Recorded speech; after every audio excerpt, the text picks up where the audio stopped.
I wanted to just give you a quick highlight of some things I managed to discover in my thesis, with the title that's given here on the screen.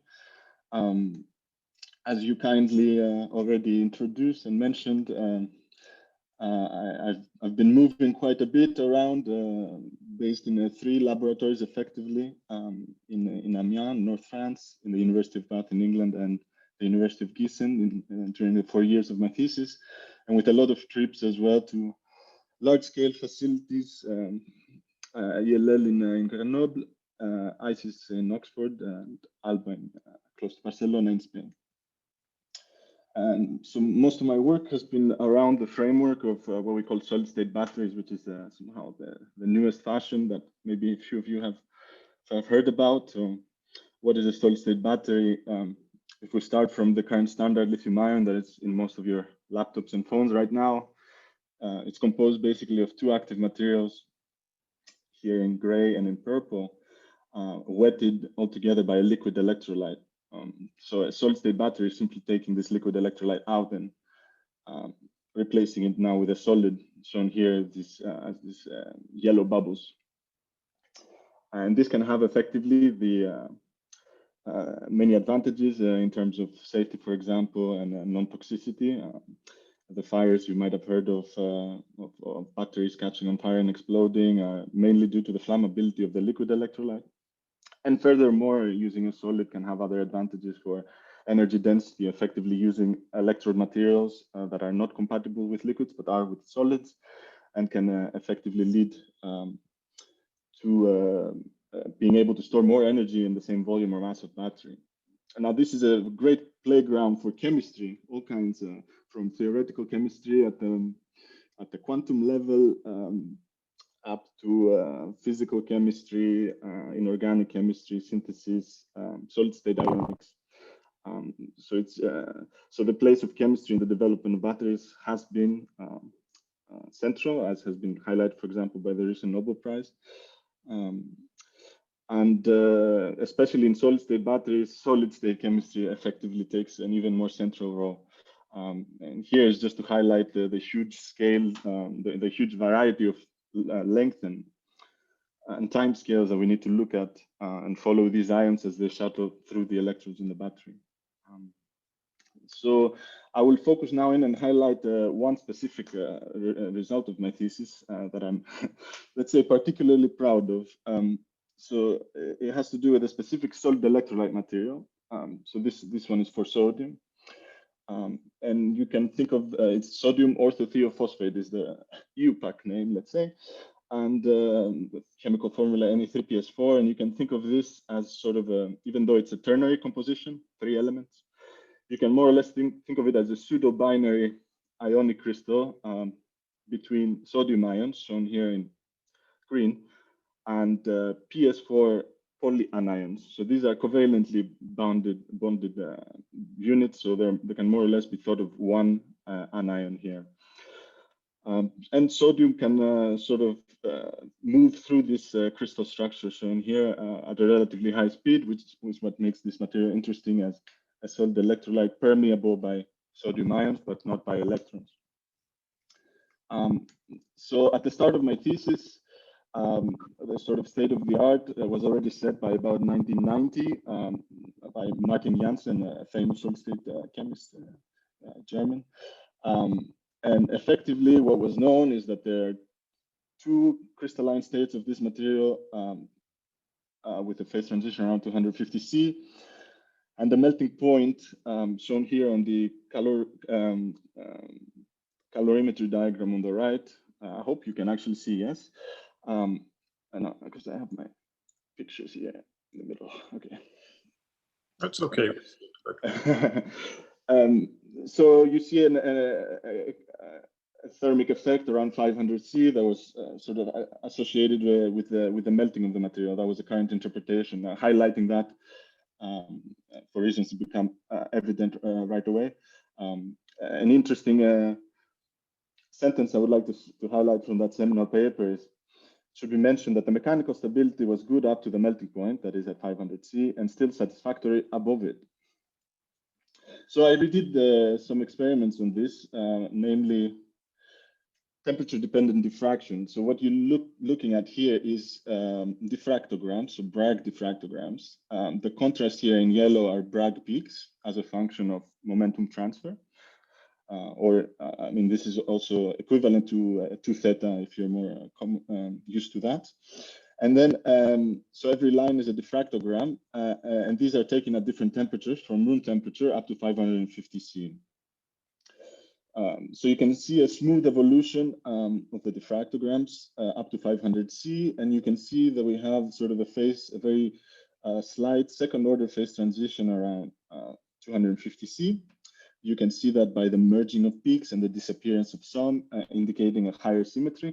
And this is effectively these very small displacements of sodium atoms and rotations of the PS4 units to more symmetric positions. As the temperature increases due to entropy, we get into a more symmetric average structure. So that was more or less known. What the really weird thing that we observed that was not known at all is what happens up to here. I remind you, the interpretation was this material melts above 500 C. Melting typically, so going to a liquid phase, is typically associated with no long-range order. What you see here on the top is a new set of Bragg peaks appearing, and Bragg peaks are evidence of exactly the opposite of disorder. They're evidence of crystalline order, of symmetry in a material. As a rule of thumb, if you have Bragg peaks, you're not liquid, you're solid. So that was a really weird sort of observation that I quickly jumped on and tried to investigate what is going on there.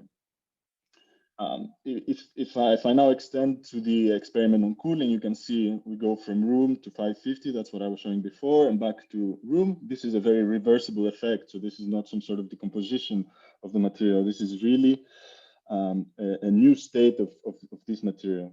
So we have sharp diffraction peaks. That means we have a solid, but we also have diffuse scattering. You might see here the discoloration. That means that here we have a sort of diffuse sort of, if you're familiar with diffraction, what we usually call an amorphous or liquid-like background, which I would rather call here diffuse scattering. It's reversible on cooling. So we named that,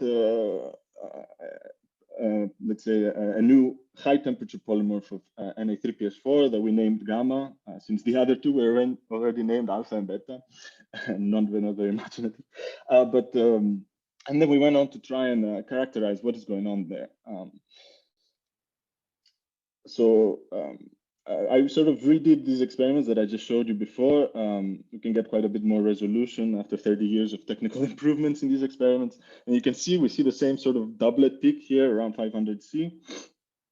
But if I make a macroscopic pellet of my material and I heat it up to 700 C, that would be around here in this diagram.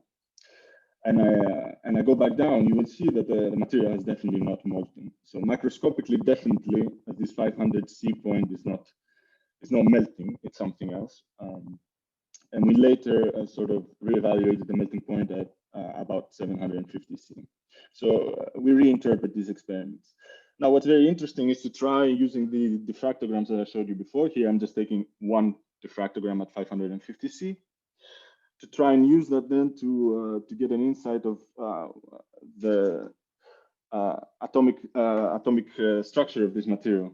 So doing that and some, let's say, clever tricks and some DFT calculations that I will not bore you with, we can get a starting model, and then there's a bit where these let's say overseas and over multidisciplinary collaborations come in. I can give this to some colleagues more versed in calculations and molecular dynamics, and we can together use the power of DFT to sort of look into the atomic scale of this material and how it behaves. And this is what I'm showing you here. So this is a video from such molecular dynamic simulation that shows something really sort of amazing.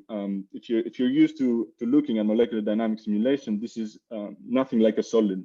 In a solid, you expect atoms to have very fixed positions, performing harmonic oscillations around a fixed position. Here you see everything sort of swimming around and especially sodium. So these are picosecond resolution sort of snapshots, and these are huge displacements to be indicating very high ionic conductivity.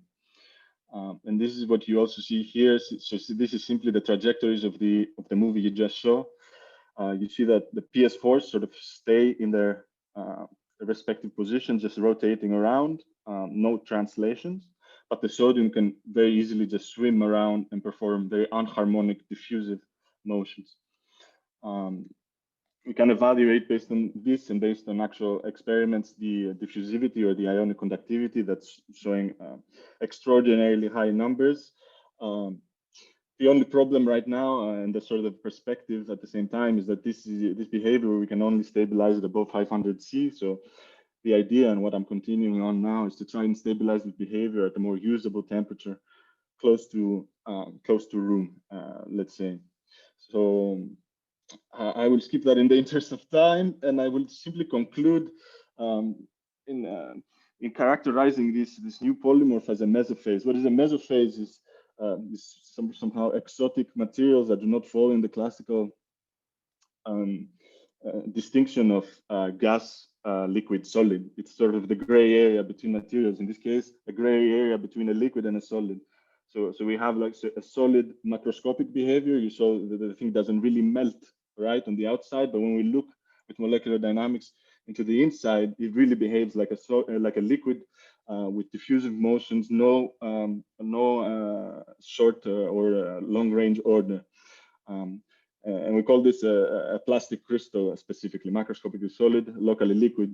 And it's in essence maybe the exact opposite of another mesophase you might have be more familiar with, a liquid crystal, which is sort of the opposite. It's solid, locally, and macroscopically liquid. Anyway, I digress. I will, if you want to learn a bit more about this, you can read this article or contact me directly. I'd be happy to talk more about it. And I will thank all my my host institutions, my benefactors, my network, and all of the large-scale facilities that have hosted me throughout the last 4 years. I hope to continue doing good science. And thanks again to the Société Chimique de France for this great honor. Thank you very much.